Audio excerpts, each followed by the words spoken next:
Welcome back to the Day Night Show matches. It is Sunday, August 30th. My name is Zero Lambda. I'm hosting instead of Omega today. He's actually taken up the admin position. We got Bertrand on the stream, and co-casting with me today is Covert Muffin. How are you, sir? I'm doing so well. How about yourself? It's been a bumpy weekend, but I've got most of my internet issues ironed out. Have you actually officially switched your screen name yet to like Bling Lambda or Zero Swagga? No, I'm gonna say that I haven't done that yet. It's a committal issues there. Okay. We can talk about that. Yeah. I have problems with commitment, but so anyway, yes, playing with us tonight, we have CptKirk. Hello, what's up? Hey, what's going on, buddy? All right, so why don't you tell us your race, rank, region you play in, and the for fun question for tonight. What are you looking forward to from PAX? Okay, the PAX question I'm going to have to ignore because I haven't been following it, to be quite honest with you. I've just been really busy the last couple of weeks. But I can answer all the other ones. I am I'm a Zerg player. I currently am ranked #1 silver. Yay, representing the silvers, baby. Sweet. No, I'm trying to get out of that. It's promotion just, any day now. yeah, well, maybe, but no, I play Zerg, and I was at one point a solid gold player, but I've just been out of it too long. I'm trying to get back into it. So, okay, and I'm playing on the American server. Is there like another like video game convention or any sort of video game event you're looking forward to that you have been following? Oh, well, not really, honestly. Okay. Well, there was this one thing that was coming up with the day nights here on the East Coast, and I think that already happened or is happening very soon. But, the day night festival that happened. Yeah. I kind of fell out of the loop on that, but I was looking forward to that. I don't know. I've just been real busy with real life stuff in the last week. Oh yeah. Oh totally Cool. Real life kind of takes precedent there. Yeah. So cool. His opponent tonight, Mr. Falcon, race rank region, and anything from PAX? I'm the same as CptKirk because I haven't had time to keep up with PAX in general. Sounds good. I knew it was a thing. I'm going to be honest with you. I only saw about 15 minutes of it today. So fair enough. I'm Falcon. I play in the EU server, and I'm currently rank 3 gold. And I used to main Protoss, then I switched to Terran, and I'm like, screw it, I'm playing random. Traitor. Yes. Random. I mean, I love everybody. So cool. All right. So to kick this off, then we're going to go into the map veto process. The way this works is you guys are going to private message me in StarCraft with rock, paper, scissors. Super excited for this part. Covert loves it. And whoever wins that gets to choose whether or not they veto first or second. All right. I'm gonna win. Covert, you can't participate. I'm gonna win anyway. I always do.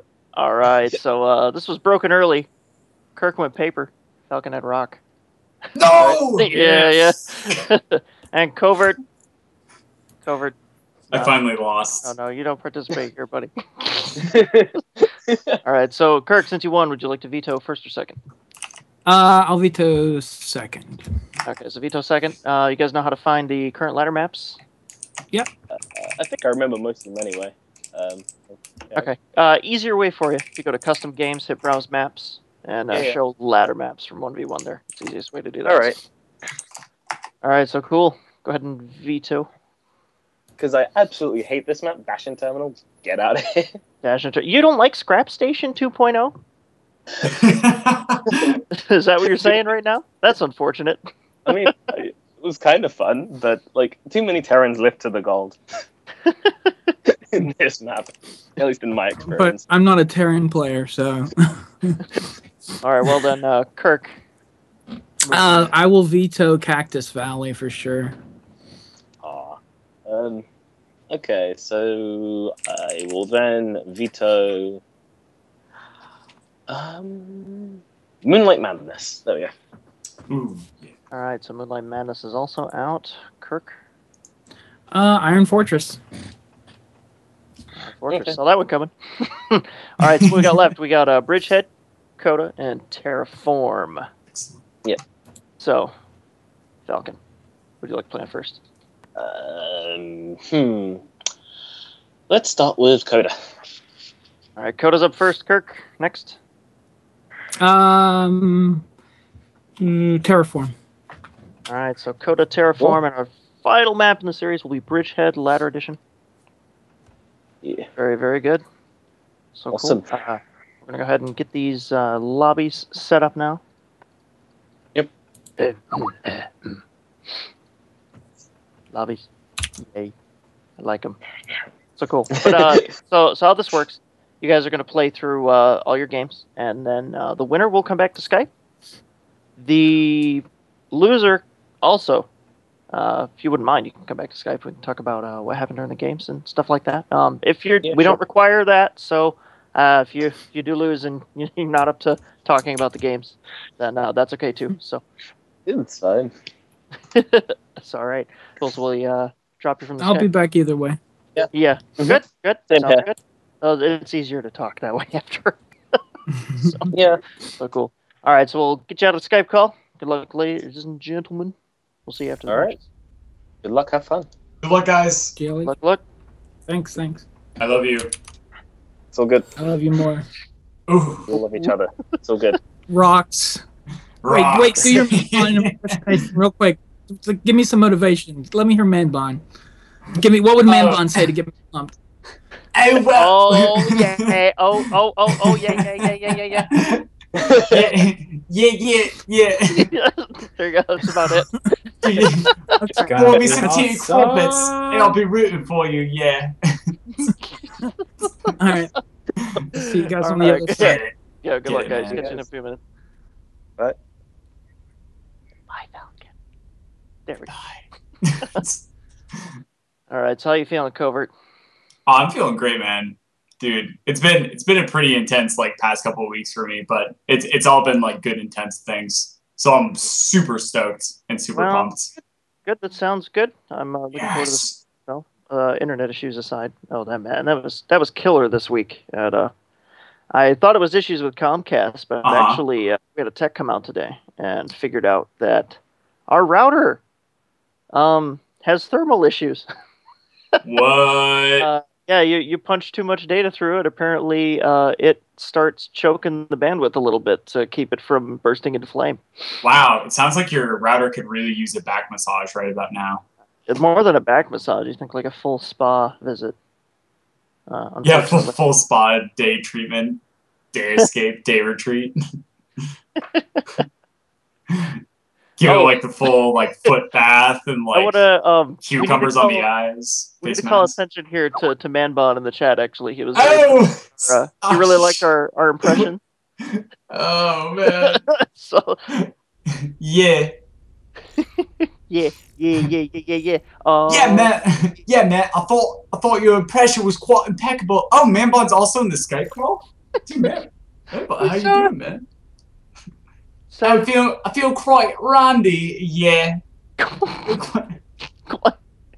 Wow, Manbon. That's great. That sounds good. I'm at a loss for words. Oh man.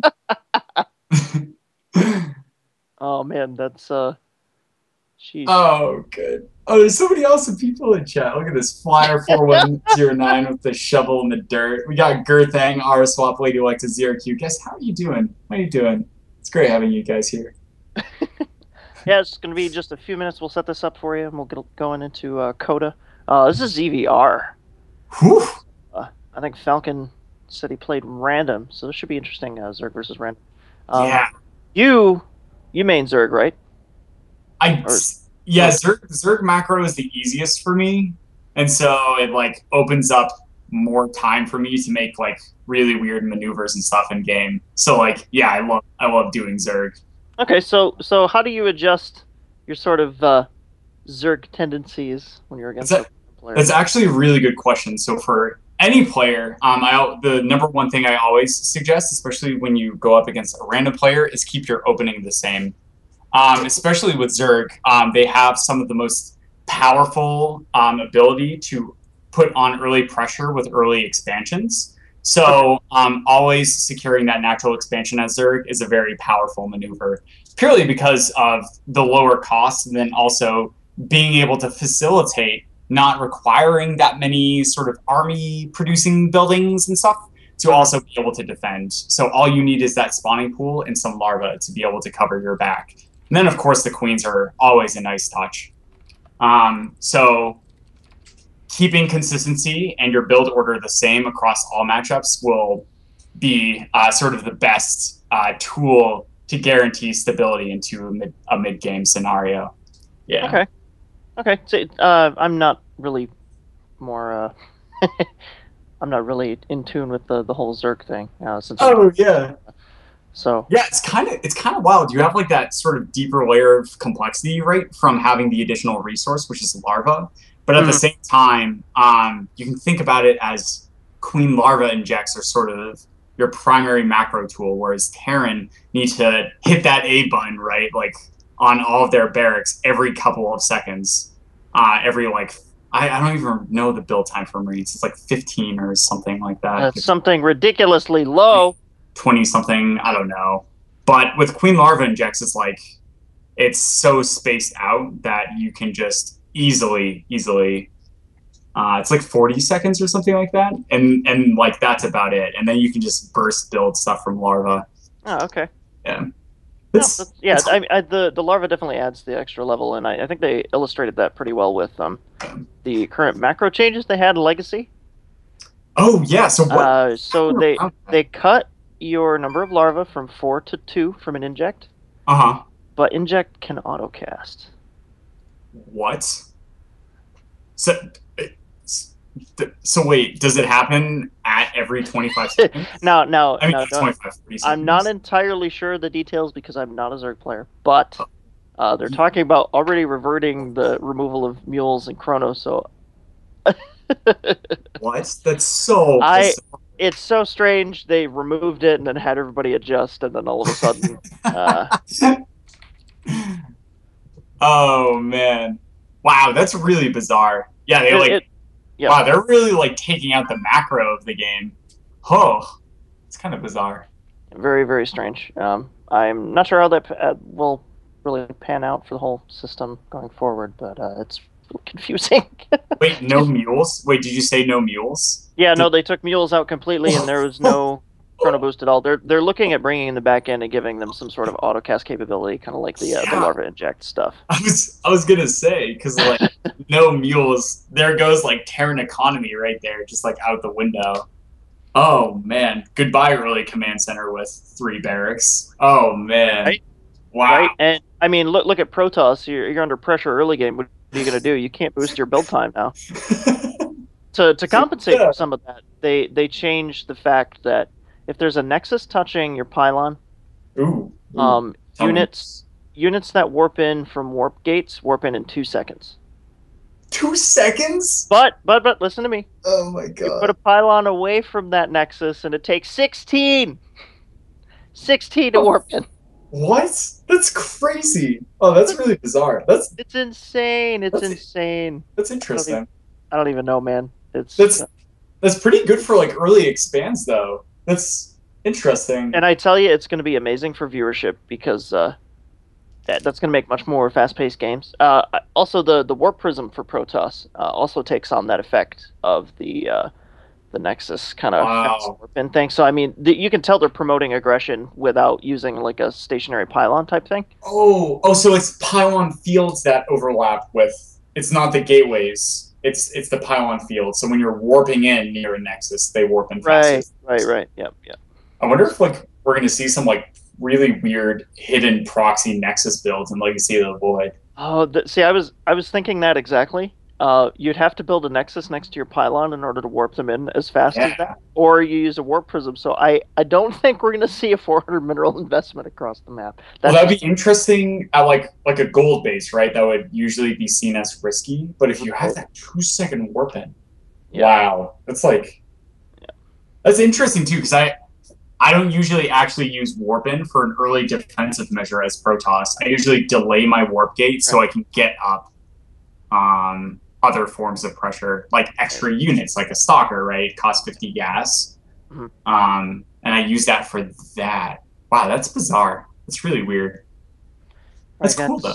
This is taking just a few more extra seconds waiting on Falcon to download some of the map information, so apologize for the small delay. But no, Loopy brings up a good point, too. It's not just the Nexus. You have to have a warp. You can have a warp gate touching it and have the same sort of effect. Oh, you can? Yeah. Oh, wow. So like, say you have a bunch of warp gates in your main, right? So it's a 2-second warp in at a as long as the pylon is touching the warp gate, yes. So defender's advantage is going to be crazy, yeah. But if you're going to try and proxy something, you have to drop an extra bunch of minerals to make sure that you have some sort of offensive capability on the. So. Wow, that's pretty wild. Oh my goodness, that's so cool. That totally changes like everything. That's weird. Yeah, it's going to be pretty ridiculous. I mean, I really feel for our Terran players because removing the mule has unfortunately, I'm pretty sure it's broken almost all of the macro they have. That's just wow. Yeah. And then you've got Zerg the auto cast inject. So I mean that brings up. Not only does it lower the skill ceiling, but the minimum kind of brings up too. So people that were bad at that before are automatically better. And I think Omega made a good point the other night when we were discussing that. Yeah, so. Yeah, that is a really good point. Because that was something interesting.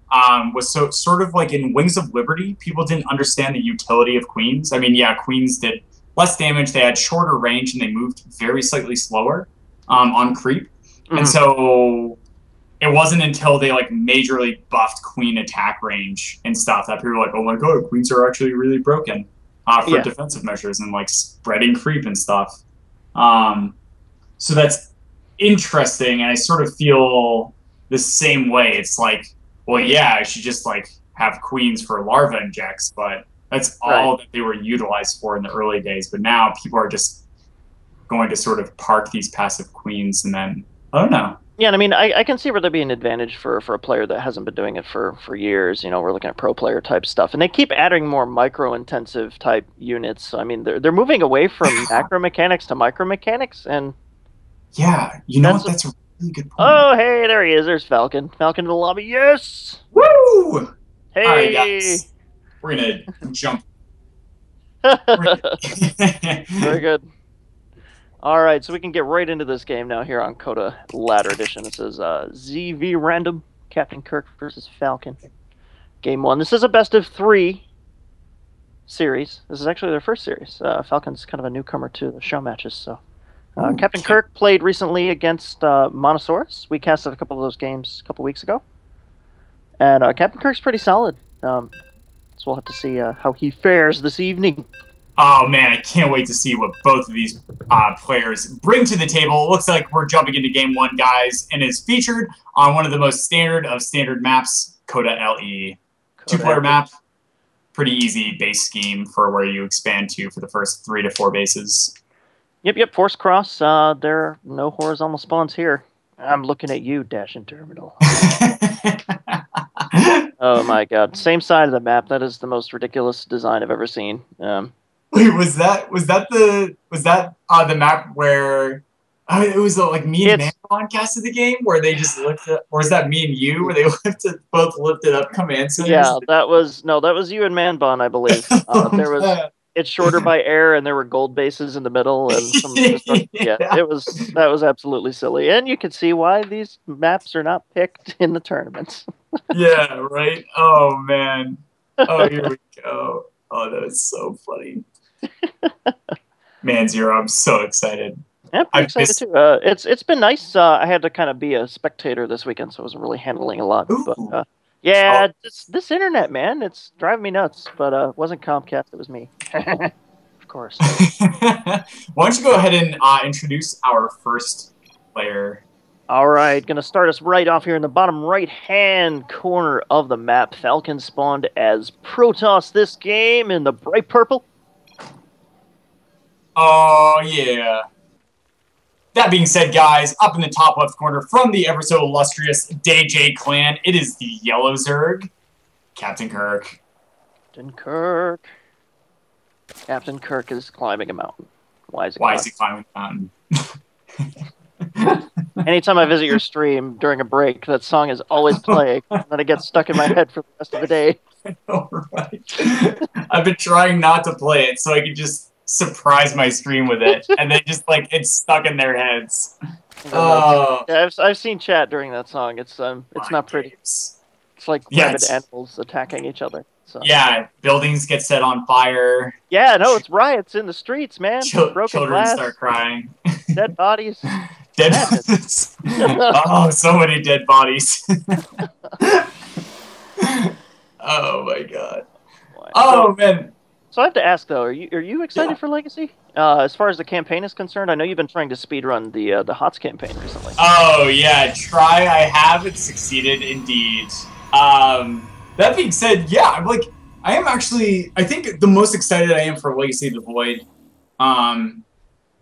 is the campaign. I've been sort of turned off from putting in a lot of effort and thought into multiplayer recently, but it's mostly been because I've been so infatuated with the campaign. I haven't gotten the chance to play those pre-missions for Legacy of the Void, but once I can actually pre-order the game, which will be relatively soon, I'm definitely going to stream those.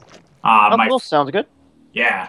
Yeah. How about you? Is there something me? Oh, yes. No, I'm going straight for... I mean, this is a Protoss campaign, man. I've been waiting for this campaign for, God, 12 years. That's your jam? Yeah, that's my jam. Protoss my jam, man. Not 12 You like to years. spread a little Psystorm on your toasts in the morning? Yes. All that Psystorm next to my pylon toast. Yeah, I heard it builds good electrolytes in your system. I see what you did there. All right, so we are indeed now talking about toast. We are talking about StarCraft, and CptKirk opened up.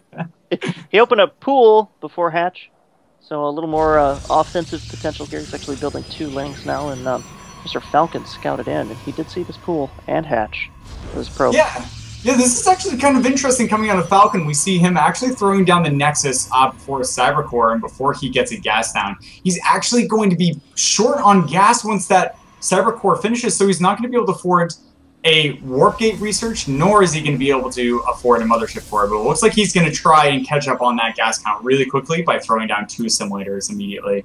Yep, 2 simulators. If he's careful, he can actually get that evened out pretty nicely. He's not going to have enough time to get Warp Gate out right away. He's actually going to go and try and build this wall off. He opted for Nexus after his gateway. Yeah. Should be interesting to see what kind of build he's going for as far as econ. Oh yeah. Oh, that's so true. One thing I'm actually really impressed by Kirk's. Look at this Overlords spread, right? He has no Overlords in his main or natural, except for the one that just spawned that's already moving out. He has these Overlords well positioned all around the map, and he's just sent in an Overlord at the front to get the scout. And this is going to really open him up going into the mid-game, and also any sort of early tech push that might be coming out of his opponent. So very, very impressive site gaining abilities from CptKirk. Oh, man. So I'd like to call attention here to the top center of the map. Falcon has snuck a sneaky little pylon in there, and since you were talking about CptKirk's Overlords being across the map, he has nothing there to alert him to this danger. Uh-oh. But unfortunately, he won't be able to take much advantage of that forward pylon yet, as he just started Warp Gate. Yeah, look at that. He built a sentry first, 2 sentries. So, wow. Gas. Yep. Yeah, throwing 200 gas immediately into those sentries, and about to get another 100 gas. With a Forge finishing, so it'll be interesting to see what he gets for upgrades, what he gets for tech, now as we approach the 7 to 8 minute mark, which is usually when Protoss tech gets decided for a good portion of the rest of the game. Yep, and CptKirk's feeling pretty comfortable right about now, because about 7 or 8 minutes in game time is when a 4-gate would hit, and he doesn't see anything sort of alluding to a 4-gate. He sees the wall off at the front, so he knows so Falcon's nice. He's pushing for econ in this game. It's so true, and looking at both players' bases, we see now our purple Protoss is actually eking out an early actual pressure advantage compared to his opponent with 38 probes on 2 bases. CptKirk just now reaching the 30 drone mark, he was actually down to half of the amount of workers of his opponent. But with that huge swell of drones, he's going to be catching up quite quickly. Ooh. But you never want to be tied with a Protoss on economy as a Zerg player. You always want to be ahead. This is going to be very scary for Kirk. Oh, yeah. And Kirk moved an Overlord up here. He found this pylon, and he immediately dropped a Spine Crawler, a Roach Warren, and 4 Roaches. So I think he's pretty well prepped for this. Wow, yeah. Oh, man, so many sentries coming out of Falcon. He wants them force fields, man. Unfortunately, you have to have something to kill the things that get trapped in the force fields. But Yeah, Warp Tech's coming out now, so it should be all right.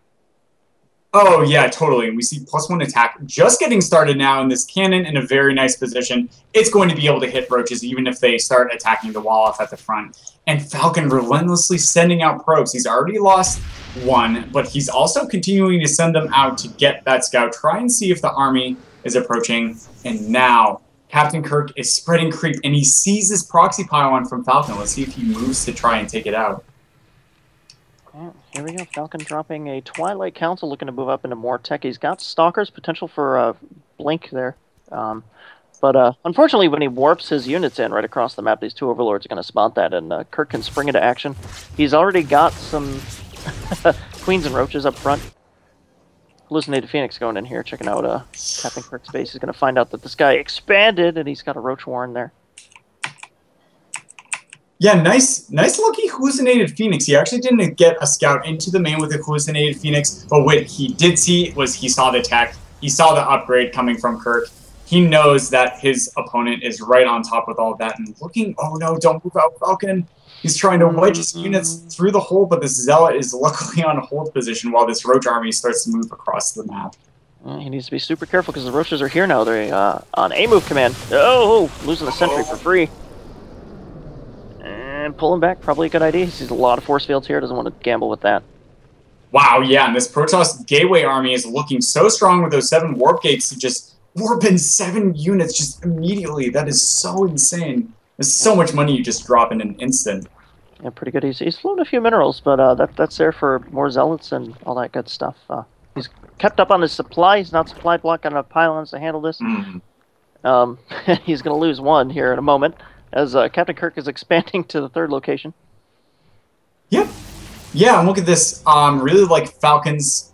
He's not marching across the map immediately. He's picking off an Overlord. Before he does that, limiting not only scouting information, but also trying to supply cap his opponent. Every single Overlord you lose as Zerg is definitely detrimental. And, ooh, picking up a few roaches for free for Falcon. But, oh, man. CptKirk is... Oh, sorry, go on. I was going to say, speaking of supply blocks, CptKirk just took out that pylon from Falcon, and all of a sudden he's over. He's a little bit over. Returning the favor. Yeah, returning the favor here. CptKirk's he's got 32 more buffer there. Yeah. Made delay Falcon just a tad. Yeah, and we see as our purple Protoss, Falcon has actually gotten all the scouting information he needs going into the mid-game. Kirk actually, having nice Overlord spread, hasn't sent an Overlord into the main, so he's actually not quite sure what tech is coming from his opponent. He has not seen the Twilight Council, he has not seen the Robo facility, so I'm still a little worried on this defense. Falcon definitely has some sort of versatility that he can totally surprise his opponent with. Yeah, he's peeking in, trying to kind of feel stuff out. Falcon's got an observer here up front, so he can see this army as it pulls up the 3rd. Roach is just kind of hanging, stacking up a few more. Look poised to attack, but changed his mind there. Yeah, straight chilling. We're straight chilling at this watchtower. You know, roaching around. Yeah, you know, roaching. Yes. Yep. Yes. Ghost is speaking. Who's that? What? Who's that? What? Did you hear that? Somebody called a Ghostbusters when you get that damn thing locked down. What the hell? So, here we go. Kirk pushing in. He's got a substantial army size here. Mothership Core kind of picking away at these. Oh, mutiny! Taking out one of his own roaches. Yeah, that Roach apparently didn't make the cut for the basketball team, as now some Mutalisks are starting to arrive to back up this army, but there's only 4 here. You need at least 8 to 16 Mutalisks to start getting any sort of critical mass, but there's so many Stalkers and Sentries here. Sentries, and CptKirk knows about this third now. Moving in, a lot of force fields, getting some Roaches caught out, picked apart by these Stalkers. Mutalisks need to be careful, losing all of them in that engagement to the Photon Overcharge. Oh man, that's pretty painful. A couple of Mutalisks need to be in a ball. Wow, nice rotation coming out of Falcon to not only defend his third with the Photon Overcharge, but now he's getting some really nice force fields on these Roaches that got a little too far forward. These Zealots are going to be able to engage directly. The Stalkers are dealing so much damage, and it looks like this Roach army from CptKirk is going to get cleaned up. As we see Falcon taking a very small supply lead thanks to the Zerg macro prowess. And now it looks like Kirk is going to be aiming to take a fourth, but Falcon does not look to be allowing his opponent to continue any sort of macro play as he's going to try push down his front. Oh man, super painful there for CptKirk, losing almost his entire army, dropping down to a 66 army supply now. Every Mutalisk he built, except 2, have been completely obliterated by the Stalkers. Wow. Yeah, force fields coming in handy there in those Roach ball there, splitting them up. Yeah, very impressive play actually coming from both players. Is we see Falcon now going up to +3 attack and Colossus attack with range. Also, we see out of Kirk just that macro prowess of Zerg. He's actually utilizing the 3 base economy extremely well. He has 3 hatcheries. He's going up to that hive tech now, and he has double Evo chamber for those double upgrades. His Roach army is at 2/2 upgrades. So that being said, his opponent does not have armor. So he's going to have a very, very high defensive prowess with these Roaches. But, ooh, I don't know how I feel about moving across the entire map with this small Roach force. Well, Falcon spots him there with the Observer, sees the army. He's going to try and flank him, but his base is completely exposed now. If CptKirk get in there, get a quick pickup, or he could stop. Turning around, engaging their army head on here. Lots of Stalkers going in. There's still some energy here on these sentries. Guardian Shield going down, reducing some range damage. And, oh man, the splits. Wow, and we see Falcon starting off the engagement with a move command is going to work against it, but these Sentries, Force Field, and Guardian Shield are doing so much work, while this Colossus now joining in the front is going to give just enough damage output, it looks like, to be able to equalize with this Roach Force. And this 7 Warp Gate aggression is just going to be able to give him the defensive tools he needs. A really nice move by CptKirk to move into the third base to try and do some harass to keep Falcon from being able to move out this force. Now, we see the critical 11 Mutalisks now arriving. There aren't that many Stalkers, there aren't that many Sentries, and this Colossus is so vulnerable to them. Oh man, just waiting for these Mutas to get here now. Picking off this Colossus. It's gonna go... Yeah, there, now it goes down. Stalker's getting heavily damaged. Roach is flooding in behind, right on top of this third base, and Falcon's looking pretty hurt here. Yeah, we see a Colossus on move command. Oh, it's so vulnerable. Oh, CptKirk is gonna jump on it. Oh no. Good pickoff. Colossus after Colossus going down here, and Mutalisk getting caught out though on this ball of Stalkers as Roach is working the third base, kind of not supporting here. Oh yeah, that is not a position you want those Mutalisks to be in. Nice position from Falcon Stalkers to cut off, but he really needs to do something about this third base. CptKirk has really nice aggression, focusing down the third, but looks like he's going to try and engage directly. But we now see 4 Phoenixes joining the front. They're going to completely shut down these Mutalisks. Oh, Falcon punch going down here. Oh, Stalker's got Blink now, blinking away and losing the third, but he's picking away at these Roaches, and Phoenix is lifting the last few. Stalker's going to clean this right up as they stream in one by one. Wow. Averted, but yeah. Oh man, 30. We thought this aggression was over, but now we see 3/3 upgrades going and 32 Roaches now just exploding from their larva eggs. Oh my goodness, this is going to hurt so much unless Falcon can reinforce his army. Yeah, Falcon can see here these Phoenixes flying over, and he sees the Roaches and instantly GG's taps out. CptKirk takes game 1.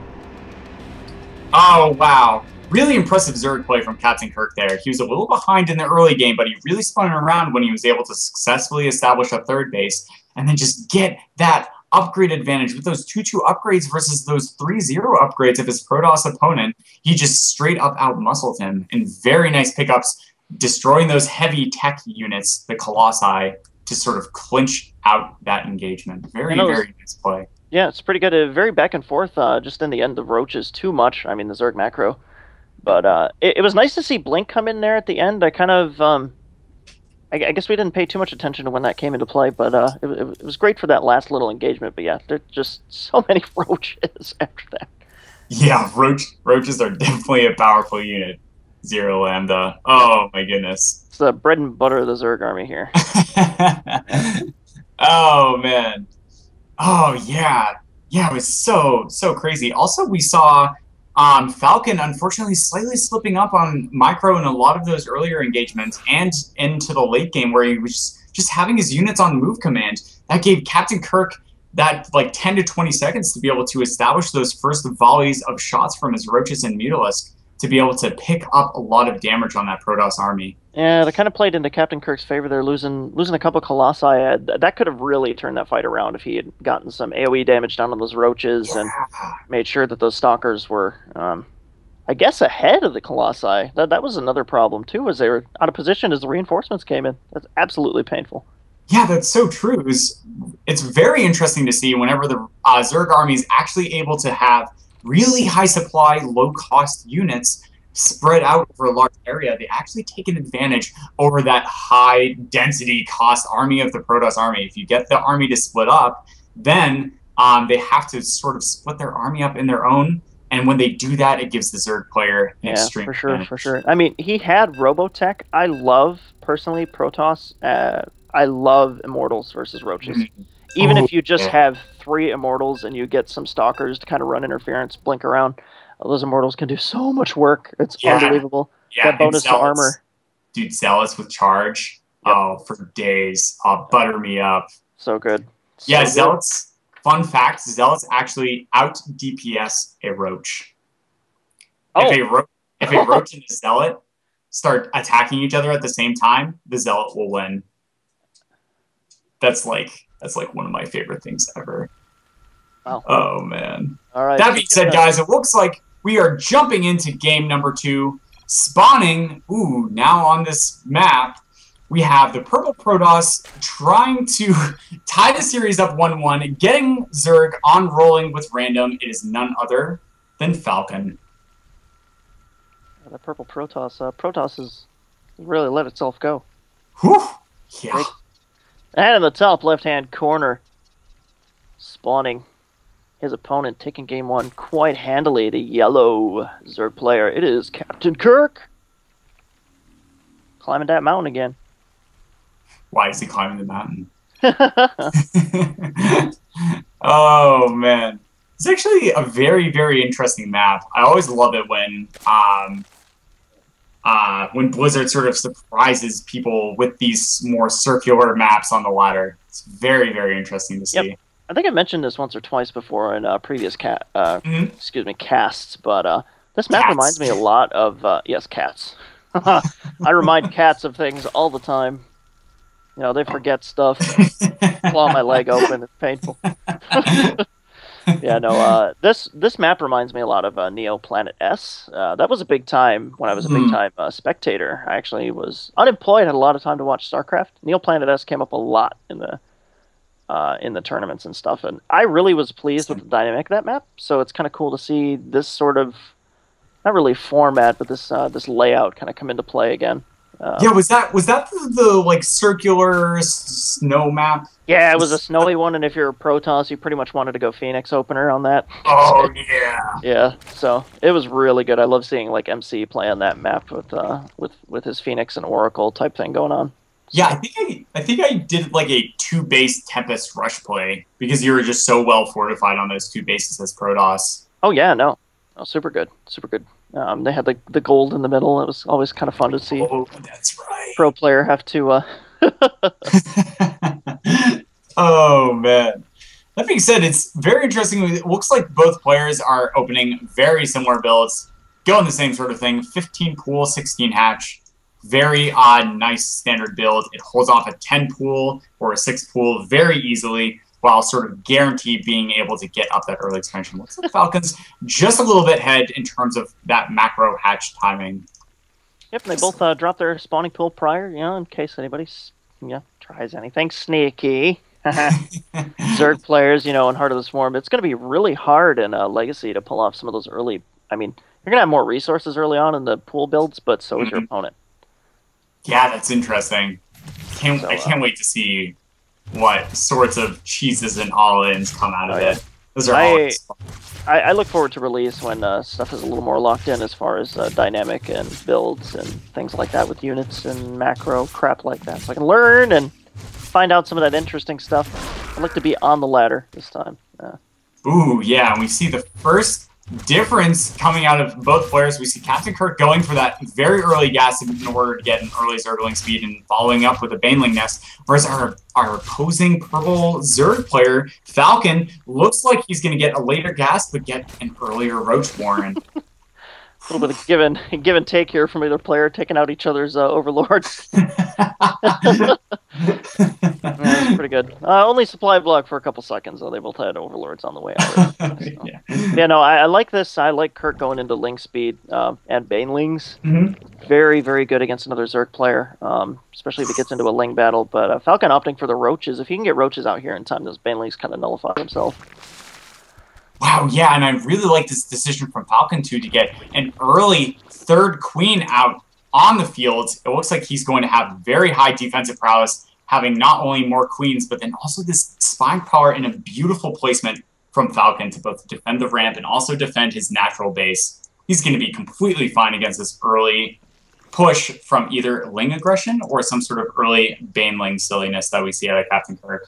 Yeah, he should totally be okay with a couple queens at the front. Yep, and like you said, the nice positioning of the spine crawler. He's got a couple roaches to absorb some of those Baneling shots if Kirk decides to morph a few, but these Lings aren't going to get too much work done. Nope, Kirk decides, nope, going home. Oh, yeah. And the nice thing, too, is that Kirk isn't overcommitting. He understands that these Lings are not only able to be used to get some sort of early aggression done if there are no defenses at the front, but at the same time, he's going to gain very valuable scouting information.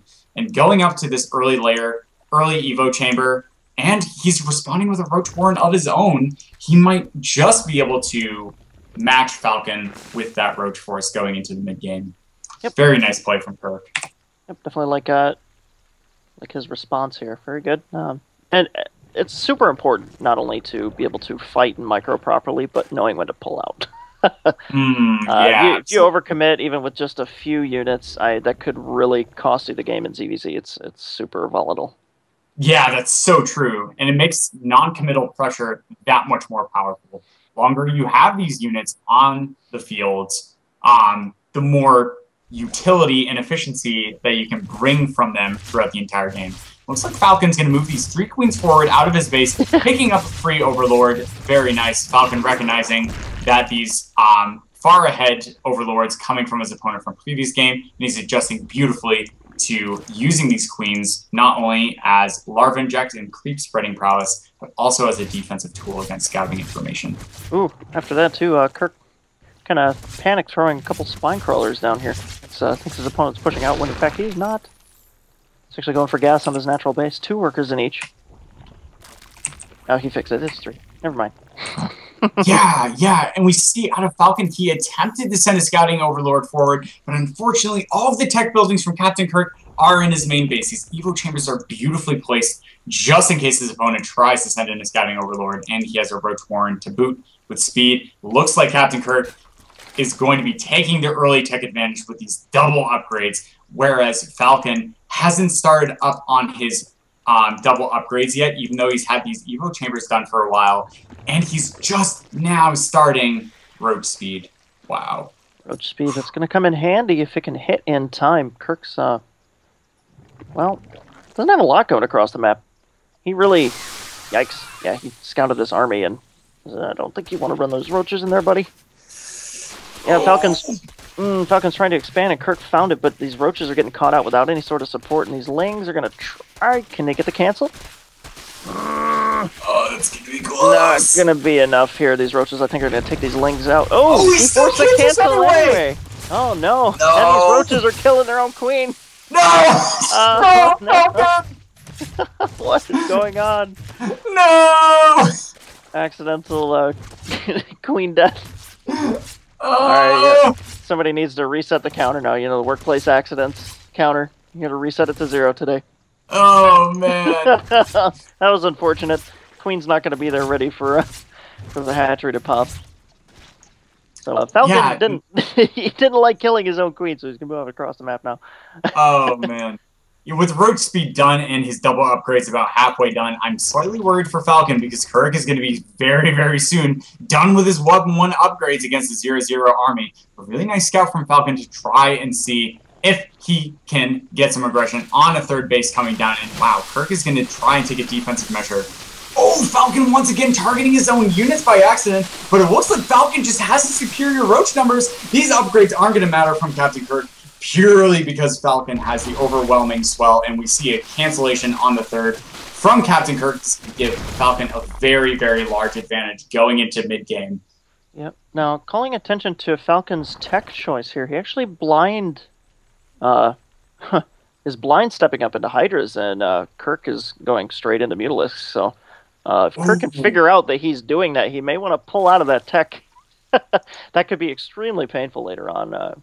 That's going to definitely work to Falcon's advantage. Man, yeah, you're not going to get caught by surprise by Mutalisks this game. Yeah, and it's pretty insane. Just looking at the Hydralisk Den, right, it has a 40-second time build, whereas the Spire has 100 seconds to build, and even a Roach Warren has a 55-second build time. So that being said, throwing down a Roach... a Hydra Den is no big deal to begin with. It's very cheap, very inexpensive, but it also builds very fast. But Falcon's Roaches are slightly out of position, and Kirk is going to take advantage of this, moving in this huge Roach force to try and deny the third as well. Let's see if he can target fire this army hatchery down, but no, it looks like Kirk is going to try and engage directly, and no, Falcon once again throwing his army on move position at the beginning. This is going to give Kirk such an advantage, but no, Kirk is actually going to back off, realizing that the defensive advantage from Falcon might just be a little bit too much for him. He's going to sort of wait until he can kick in this Mutalisk. Attack into gear, maybe? No, it looks like he's just going to try and establish a third base and go up to 2-2 upgrades. Oh, man, super scary there. I mean, Kirk could have eventually, in just a few more seconds, busted through Falcon's Roaches. I mean, they're so damaged. That would have given him a numbers advantage. If he felt he needed to leave, then by all means, it's probably smarter. But he's pulling back, getting his third base up in the center of the map. Phew. And it's just pretty tense there.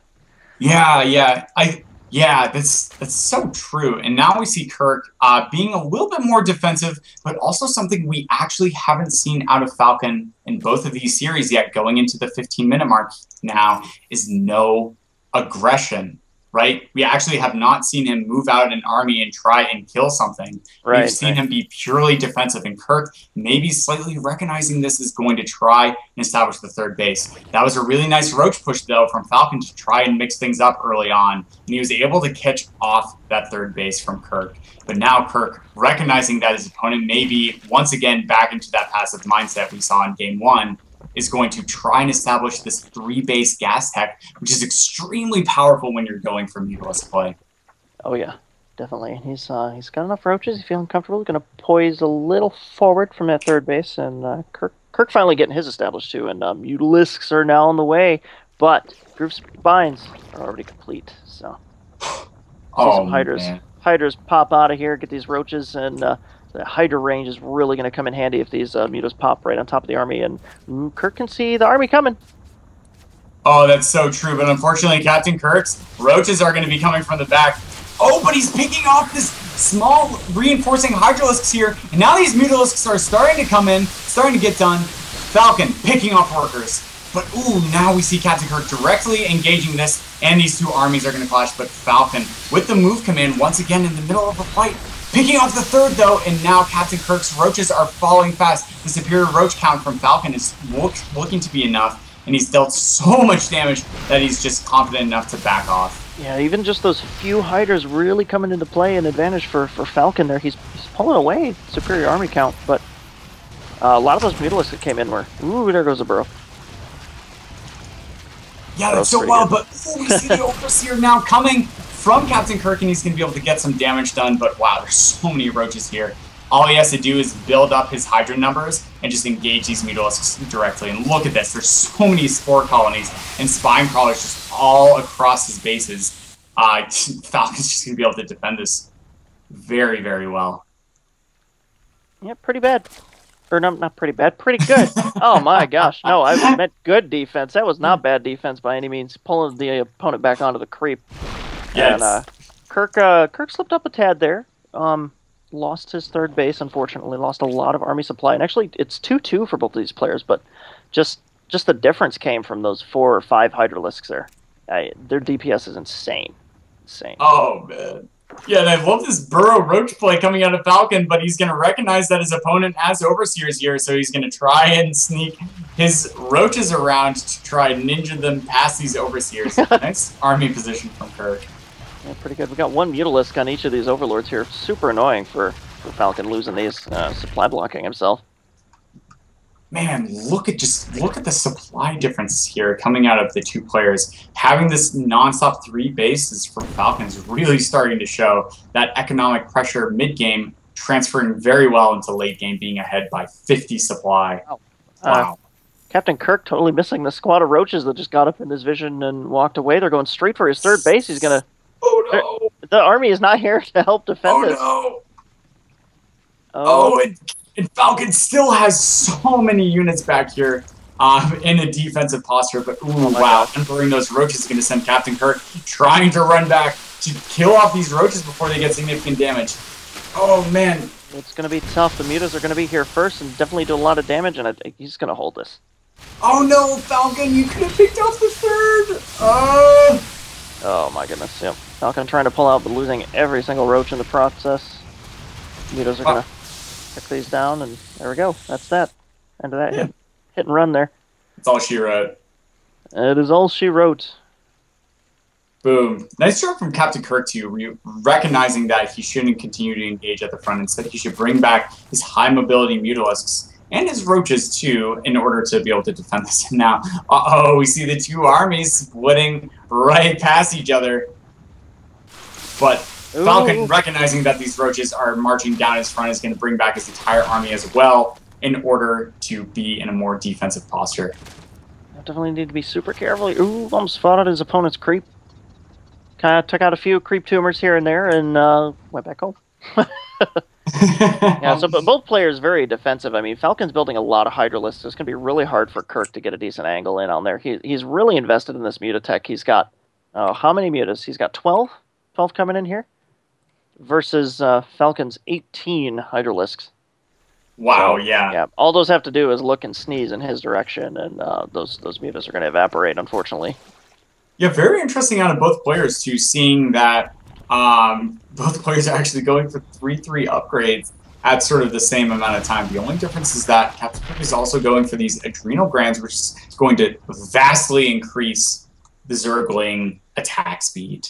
Adrenal Glands. Getting those for those Roaches, very good. Or no, I mean the Zerglings. Yes. Zerglings, yes. Zerglings. Now that would be really scary if Roaches had that too. That would add to their regen. They would probably be one of the most OP units in the game. Yeah. Why build anything else? Crack Roaches. Nice Overseer place from Kirk to be able to spot this, but there's so many Hydralisks here. Mutalisks have to be so careful, and now we see a huge engagement coming from both players. Ouch. Serious advantage here coming out from Falcon. Got these Hydralisks in the back. Just, oh man. CptKirk completely got decimated. Now he's going to pick off these drones here from behind the mineral line. Wow.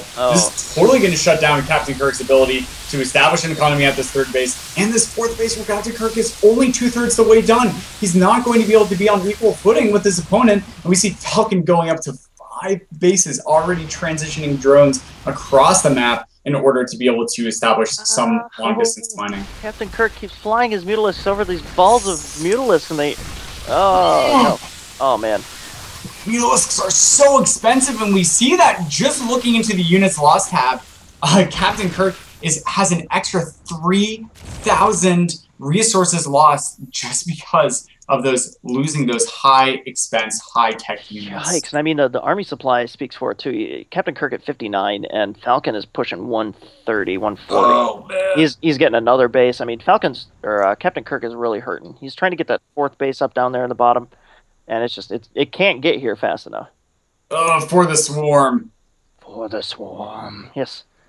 Continually constructing Roaches, reinforcing with Hydras. It's Zerg life, man. Yeah. It's a dream. It's a dream. Yeah, man. Dude, one great thing, though, about CptKirk is he has so much gas in the bank. Both players having over 1,000 gas in the bank. This is going to really play deep into the late game as we see Falcon now engaging this army at the front. All the while, back behind, getting up Greater Spire tech. He's only 10 seconds away from that Greater Spire, so he's going to be able to bring out Corruptors and go into Brood Lords, but he might not even have to do that, doubling his opponent's supply, over-doubling now, and taking out this third base. Ooh. Yikes, absolutely scary. Even fighting his opponent on and off creep, Falcon just kind of takes over here, taking out the third base, and Kirk scrambling for minerals. He's just choked. That main base and natural are all mined out. He has none in the bank. Oh man, this is going to be really hard to come back from if he can even at all. Oh yeah, and looks like CptKirk trying to answer this with more roaches, but unfortunately if you can't get the advantage in the roach count, it's just so hard to play against. And look at this, CptKirk giving the GG well played. Looks like the series is tied up 1-1. 0. Are you ready for a game 3? Game 3. Yeah, game 3 hype, man. All 3 games. Serious business now. 1-1. And you know, Falcon showing playing random. He's doing pretty well. I mean, as both races, he was able to kind of hold off CptKirk last game, and Zerg very. Jeez, man, he's really good at Zerg. Yeah, wow. I mean, like, bar none, Falcon has been showing to be making great macro decisions in both games. Just some minor micro slip-ups in the first game and positional errors caused him to lose a lot to a early roach push coming out of his opponent. But now we see in this game, he's responding in kind by returning the favor with the roach ejection. Continuously shutting down that third base was so powerful. Wow. You know, and just the denial of that base, it means everything, especially as a Zerg. You know, you're looking at Zerg players, and they go through minerals like you wouldn't believe. So, yeah, not having any minerals at that point in the game is super painful. Yeah, that's so true. And then, like, also Kirk trying to go for that gas-heavy Mutalisk play while getting double upgrades for his roaches, while trying to meet his opponent in roach count. It was just, without those 3 bases, CptKirk not having those 6 gas geysers to continuously resupply those Mutalisks against that Hydralisk ball was just, oh, man. Yeah, pretty scary here. Yes. Got some technical issues here to work out. Issues with on the streaming end, so I'll give that a moment. All right. So that being said, out of game 1, we saw Falcon pick up Protoss as a random player. He lost to some nice Zerg macro coming from CptKirk. And then in game 2, matching CptKirk as a random player, once again picking up Zerg, rolling it. Now going into game 3, do you think Falcon might try and change up his strategy and actually pick a race that he might think can beat out his opponent, or do you think it's just going to random again? It's totally possible. We've seen on the show matches, random. Sometimes a random player will either pick up 2 of the same race or both different races, and just to round it out, they'll choose the final, and that's totally within the rules. Oh yeah. It'll be really exciting to see what he brings to the table. I love sort of the mysteriousness that sort of masks behind a random player. Yeah, no, easily. Yeah. Oh, yeah. That being said, guys, the series is great. Thank you guys so much for coming out tonight. I'm having a blast. Yeah, it's pretty good. It's pretty good. Game 3, man. You know, best of 3 goes to game 3. It's nothing but good luck. So. No, it's like flipping a coin and having 3 options because it lands on its side. Yeah. Pretty darn good. Yeah, man. Dude, Zero, do you play Magic the Gathering, Zero? Me, I don't. You know, I have a Magic deck, but it's from high school, and I haven't since then. Cool. Long time. So I'm not up on the current, up and up kind of meta going on with Magic. I know that Day 9 does the Spell Slingers. Oh man, the Spell Slingers is so good. Yeah, no, I actually haven't. The only one I saw of that was when he was were some of the bloopers. Oh, the bloopers are the best, man. That's great. Yeah, I love that. Yeah, seeing him mess around, or he'll like mess up his words and they'll start swearing at each other. My favorite was when they went to when he was playing against I forget that guy's name from Mythbusters.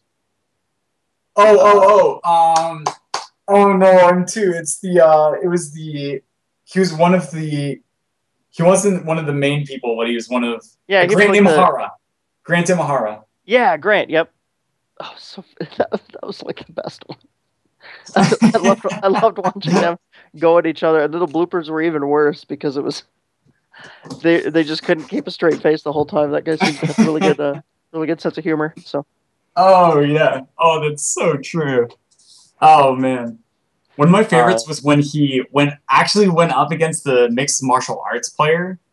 You know, it was pretty recent. It was I don't remember which season it was in, but I hate to bounce in out of nowhere, but I need to explain this also because you guys might actually be killing time for no apparent reason. There was some sort of weird issue where everyone started buffering and they were behind us by 5 minutes. Oh. So the stream. What we're gonna do is we're gonna try knocking down the bitrate slightly